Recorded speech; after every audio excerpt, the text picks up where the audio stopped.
Lucas. And it's Aiden. And this is Spicy Ones, where the heat brings out the truth. Now we're here joined with Voltaire and Mr. Fig. How are you guys doing today? Pretty good. I survived. Pretty good. Yep. Sounds a bit nervous, but that's all right. Extremely. We're nervous too. Yeah, I'm a little nervous, not gonna lie. Basically, we're going to be eating some super hot spicy chicken wings and asking some truths, asking some questions, and see how you guys respond. Now let's get on in first with it. What we got today Aiden, for that first chicken For our wing? first sauce, we're going mild. We're going Cholula hot sauce. It's just gonna Mild? open the day with us. Cholula's mild. Come on. So for my first question, I would like to know, what career would you have liked to have pursued had you not become a teacher? I don't cook as much, but when I do, I kind of enjoy cooking it. I cooking a lot. I think I'd be a chef, or like a traveling chef, kind of like an Anthony Bourdain, Gordon Ramsay type of chef. What are you? An idiot sandwich. No Where I just reservations. go and type experience different cultures, different countries. Oh God, that'd be awesome, man. I love money, like a lot of it. The more the better, to be honest. So I wouldn't mind being an accountant personally. Just work some early hours, deal with stacks of money, and just being able to see crazy amounts of money on paper. Now we're stepping it up a bit with Dave's temporary insanity sauce. You gotta use the teeth. Okay. Let's get in.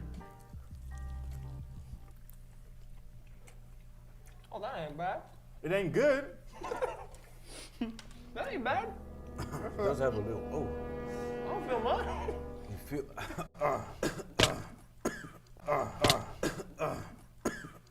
So for my question, I'm gonna stick to culture, man. If we could go together to any country in the world, travel together, which one would it be, man? Where would you want to go with Fig, man?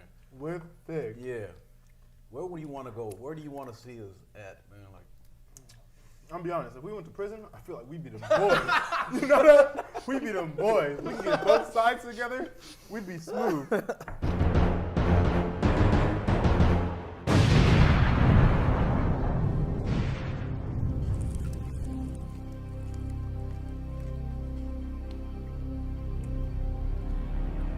Come here. Oh, hell.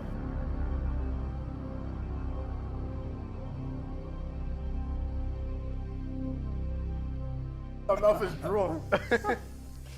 Aiden, what's our final question? you had to fight one. Would you rather fight Floyd Mayweather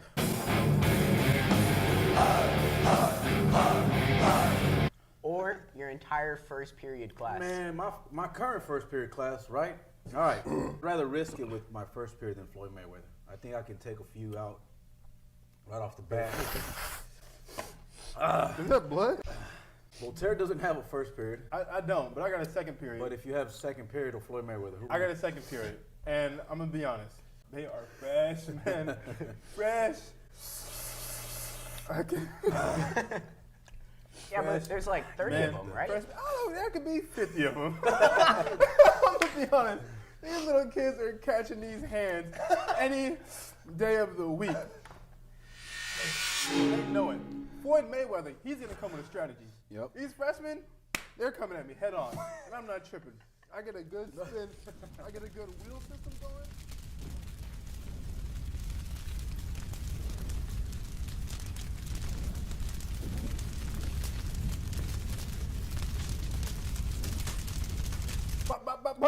You okay? Bro, you pig! These are tears coming I'm out. Irish, man.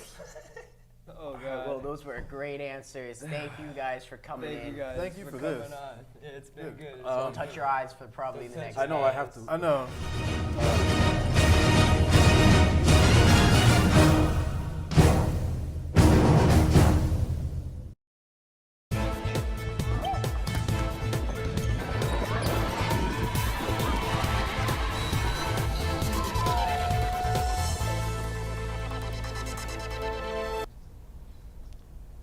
Good morning, St. Mary's. It's Core. I'm Kames. And happy Friday, guys. It's our second to last before we get into our highly anticipated term 3. So, Kames, just kick it off on this fine Friday. Well, as I am, kicking off with student life as I always do, today will be our concluding spotlight for Black History Month. Today we're going to be looking at the first woman as well as the first person of color to become the Vice President of the United States. Here's Inclusive Communities, Shaylin, with more information. Kamala Devi Harris was sworn in on January 20th, 2021 as the nation's first female Black and South Asian American Vice President. Sonia Sotomayor, America's first Latina Supreme Court Justice, administered the vice presidential oath of office to Harris. A daughter of Jamaican and Indian immigrants, Harris has made history throughout her career. As a U.S. Senator for California, Harris, age 56, was the second Black woman and first South Asian American to serve in the upper chamber. Before her Senate tenure, Harris was the first female, Black and South Asian American Attorney General of California. Harris has also served as District Attorney of San Francisco. On the campaign trail, Harris often recalled a message her mother, Shamala Gopalin, told her. You may be the first to do many things, but make sure you are not the last. Thanks, guys. Back to Corin Kames. Thank you, Shaylin. And guys, Monday marks the start of our final week of the winter term.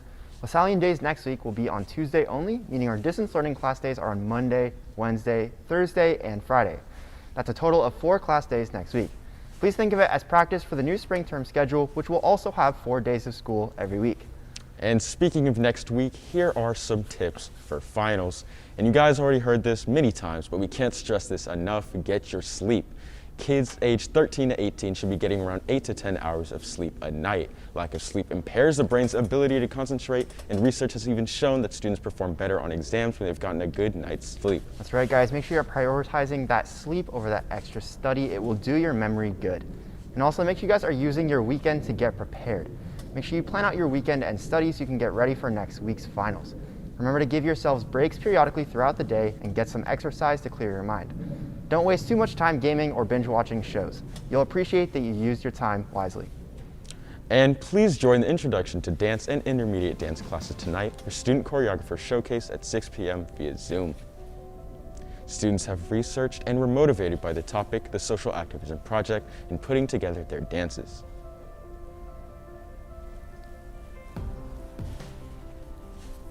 Again, join us tonight at 6 via Zoom. And Panthers, it is time to get in tune with your creative side. On the first Friday of T3, that's exactly 3 weeks from tonight, student leadership will be hosting a virtual talent show. We will be celebrating our classmates' various talents through a special Zoom presentation with the theme, A Night in Hollywood. Make sure you guys get ready and look forward to more news about this event. And if it's Friday, that means it's once again time for things that make you go, Here are Mr. Riccardi and Miss Walton bringing you the show. Boop, boop, boop, boop, boop, boop, boop. Ring, ring, ring, ring. Hello. Walton, it's Riccardi. Hey, Riccardi. How are you? Hey, I'm doing well. How are you? Good, thanks. Hey, I'm just thinking, you've been giving me so much information about Black History Month this month, and I'm thinking about our kids, and a lot of them are turning 18 and going off into the world and kind of participating in kind of civic duties, and I'm just wondering, what power do they have moving forward in the future? Oh, I'm glad you asked. Let me go back to speakerphone. Voting. They're turning 18. Voting is the best way to use their voice and to be heard. In fact, since it's Black History Month, the Voting Rights Act would be a really good thing for us to discuss today. Yeah. But I'm not the expert in that. We definitely have people who know a lot more about it and really appreciate the history of it. So I think you should call Rogers and Kelly, and they can really get us on going on the right track with this. All right, that sounds good. One sec. Boop, boop, boop, boop, boop, boop, boop. Ring, ring, ring, ring, ring, ring. Oh, I can't hear you. Sorry. Something's going on with your end. Let me try it. Ring, ring. Hello? Oh, excellent. Mr. Rogers, how are you? Is this Rob?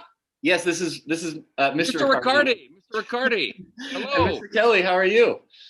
Great, Mr. Riccardi, Miss Walton, Mr. Rogers, hello. Hello, yeah, we're on this fancy call. It's a conference call. Mr. Rogers, I've been told that you know something about the history of voting rights in this country. What can you tell us about kind of the history of the African-American vote in America? The African-American vote. Well, you probably have to go back to right after the Civil War during Reconstruction. The 15th Amendment is passed, which grants Black men the right to vote. And there were some gains that were made immediately afterwards. You had Black men elected to the Senate and to Congress and to state legislatures. However, over the course then of the next 100 years or so, what you got was the old South really trying to suppress the vote. So the history is really about voter suppression. So in order to vote as a Black person, a Black man in the South, you would be required to pass a literacy test. There were poll taxes. Oftentimes you had to get a white person to vouch for your character to be able to vote. You had to own land. And they would do things like, in order to register to vote, it was only on like the third Tuesday of the month between 10 and 12, and you had to go down to the courthouse where you would have some angry folks hanging out outside. So you really had to be sure if you wanted to take this kind of risk. And this stuff, Mr. Riccardi, was so effective suppressing the vote that by 1960, it was something like 7% of Black Mississippians were registered to vote. 7, 13% in Alabama, 13% in South Carolina, 19% in Virginia. That is voter suppression like we haven't seen. And then, of course, you get to the mid 1960s and the all important Voting Rights Act, which Mr. Kelly knows probably a lot more about this than I do. Thank you, Ms. Walton and Mr. Riccardi. For more of Mr. Kelly's response and the rest of the episode, make sure you go to the St. Mary's YouTube channel and look for the full-length episode 4 for the full experience. And today we'd like to wish a very happy birthday to Christian McDaniels and Ryan Painter. And over the weekend, a big happy birthday to Rob Musashia and Jackson Puller. Happy birthday to you. Happy birthday to you. Happy birthday, happy birthday, happy birthday to you. And students at this, thank you, Jordan. But students at this time, please check your inbox for the links to Period 1 student self-evaluations. That's right, guys. Make sure you get those course evaluation surveys done by the end of the day. We'll see you guys next week. Have a fantastic weekend. Best of luck as we finish up our classes this term, and we'll see you guys next week.